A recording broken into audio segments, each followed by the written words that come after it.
level of expectation of the Broncos. What do you think? Yeah, I think that you got to look at them. They go to the playoffs last year. They win 10 games. They get throttled by Buffalo in the playoffs. I would look at two things. Defensively, they were a top defense last year. They've addressed Hufanga in the middle of the football field at the safety position and Greenlaw. And if Greenlaw is healthy after, coming off that Achilles tendon that he only played a handful of games last year, if that guy's healthy, that dude is a football playing Jesse, man. That guy can flat play. So I love watching him. I think they've addressed that defense quite well. They also went out and got a tight end. They have not had a tight end really Owen Daniels, maybe the last guy that was real productive at the tight end position. They went out and got Evan Ingram. So that in theory, from a passing standpoint, a split out standpoint, Sean Payton always calls them jokers, guys that can play multiple positions, carry the ball on jet sweeps and do all that stuff. So I think that definitely creates a bonus for Bo Nix in the passing game. And then they've got to fix the running game, Rich. Bo Nix was their best rusher last year. They were not very good running the football. If they can do that, I don't know how much better their record will be because of the division they play in. The Raiders have gotten better under the changes that they have made with Pete Carroll and the likes. I think the Chargers, who beat the Denver Broncos twice last year, are formidable, and I love the way they're built from the inside out under Jim Harbaugh. And obviously, you got the Chiefs. So I don't know that their record's going to be much better than 10-7. Maybe they gain, maybe they win one extra 11 games. But I do think they'll be more competitive, and I think they'll be better if they when they get into the playoffs. And I'm assuming they're going to get to the playoffs, right? Like Sean Payton had back in the day in New Orleans. That could be a pretty fearsome group right there. So I'm excited about their running back room because I thought it was the biggest weakness they had on their football team, and I think they've addressed it quite well. Schedule will get harder, expectations will get more. I think people know what to expect of Bo Nix now. I think last year I would be in that list of is Bo Nix going to be a franchise starting quarterback in the NFL? I really wasn't sure. I really didn't know. You watch him enough last year. You watch, for instance, the plays he made in that Bengals game late, and this guy looks legit. And so the Broncos had no business winning that many games last year. They really didn't. I thought it would be kind of like a transition year of 6 or 7, and they were really good, and they didn't even have the personnel close to being as good as the record was. And so this year, another year in the draft, another year of development. Some key free agents Hufanga and Greenlaw, both love both of those.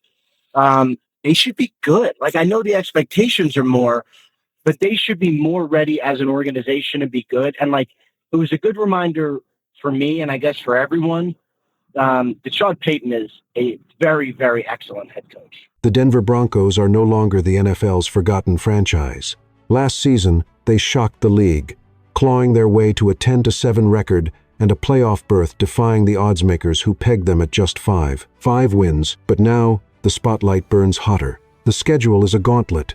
The AFC West is a bloodbath, and all eyes are on second-year quarterback Bo Nix. Can he rise to the occasion, or will the pressure crush him? This isn't just a season, it's a referendum on whether this team is a contender or a pretender. The stakes, nothing less than a Super Bowl. The Broncos' journey begins with one man under the microscope. Let's dive into Bo Nix's rise and why he's got the NFL buzzing. Bo Nix wasn't supposed to be this good, this fast. In 2024, he threw for 3,775 yards, 29 touchdowns, and led all rookie quarterbacks, outshining even offensive rookie of the year Jaden Daniels in key stats. His 67-yard laser against Cincinnati, a statement. His 21 touchdowns over the final 8 games, a warning to the league. Sean Payton, a coach who's seen it all, didn't hold back.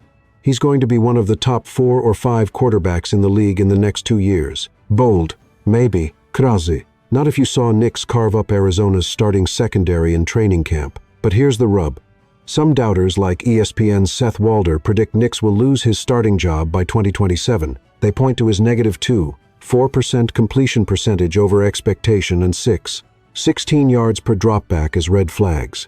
Are you kidding me? This is a kid who started 61 college games, led the NFL in third down passing efficiency, and didn't flinch against the league's fourth toughest defensive schedule. The haters are grasping at straws. But the pressure is real. With a revamped offense, Nix has to prove he's not just a flash in the pan. Can he silence the skeptics? Nix's growth is only half the story. Behind him stands a coach who's been to the mountaintop. Let's talk about Sean Payton's master plan. Sean Payton isn't just coaching the Broncos, he's rebuilding an empire. After a decade of mediocrity since Super Bowl 50, Payton took a snake-bitten franchise and turned it into a 10-win juggernaut in just 2 years. He's not here to mess around. Payton's blunt. The next time I win only 5 games will be the first expletiving time. That's not bravado, that's a man who's coached 6 Super Bowl contending teams and sees this roster as the 7th. Payton's system is a masterpiece, complex, precise, and deadly. He's molding Nix into his next Drew Brees, with an offense that's starting to look like his feared New Orleans Saints teams, but the expectations are a double-edged sword. ESPN's Jeff Legwold says Payton's under pressure to deliver a Lombardi trophy, despite his rock-solid job security. Why? Because Payton himself raised the bar, declaring this team Super Bowl worthy. If they fall short, the critics will pounce. Is Payton's confidence a rallying cry or a recipe for disaster? Payton's vision hinges on a roster overhaul. Let's break down the new weapons that could make or break this season. The Broncos aren't just reloading, they're arming for war. Last year's running game was a disaster, with running backs managing just 37 yards on 11 carries in a playoff loss to Buffalo. Enter J.K. Dobbins and rookie R.J. Harvey. Dobbins, 6th in explosive run rate last year, brings a spark Denver hasn't seen since no-shown Moreno. Harvey, a second-round steal who punched through a tiny hole for a touchdown in the preseason, showing vision and grit. Payton promises a markedly different run game, and he's not bluffing. Then there's Evan Engram, the Joker tight end. Payton's been craving, with 51 completions for 614 yards and 8 touchdowns in 12 personnel sets last year. Engram's versatility could unlock this offense. Add in rookie Pat Bryant, who hauled in 4 catches for 70 yards in the preseason, drawing Michael Thomas comparisons, and Troy Franklin, Nix's college teammate, ready for a year 2 leap. Defensively, Talanoa Hufanga and Dre Greenlaw, when healthy, joined Defensive Player of the Year Pat Surtain II to form a secondary that could be the NFL's best play. But injuries loom like a dark cloud. Can this roster stay healthy and deliver? The roster is stacked, but the AFC West is a minefield. Can the Broncos survive the gauntlet? The AFC West isn't a division, it's a war zone. The Chiefs, with Patrick Mahomes, are chasing a 3rd straight Super Bowl. The Chargers, led by Jim Harbaugh, swept Denver last year and added Omarion Hampton. The Raiders, under Pete Carroll, have a chip on their shoulder. With Ashton Gentry's I've arrived bravado after a measly 4 yards per carry in the preseason. Compare that to Denver's rookies Pat Bryant, R.J. Harvey, Jonah Ellis, who dominated the preseason but stayed humble, saying, "This is just the floor." Last year, Denver went 1 6-inch one-score games, but crushed teams in 7 of their 10 wins, by 14-plus points, the most in the NFL. This year, they're favored in 12 games, with a win total projection of 9. Woo! But the schedule is brutal, and the division is stacked with Super Bowl-winning coaches. Payton knows it. The short-term goal is winning the division. If they can steal a game from Kansas City or split with the Chargers, 11 wins and a playoff seed are in reach, but one misstep, and they're watching the postseason from home. The division is a beast. But Denver's got a secret weapon.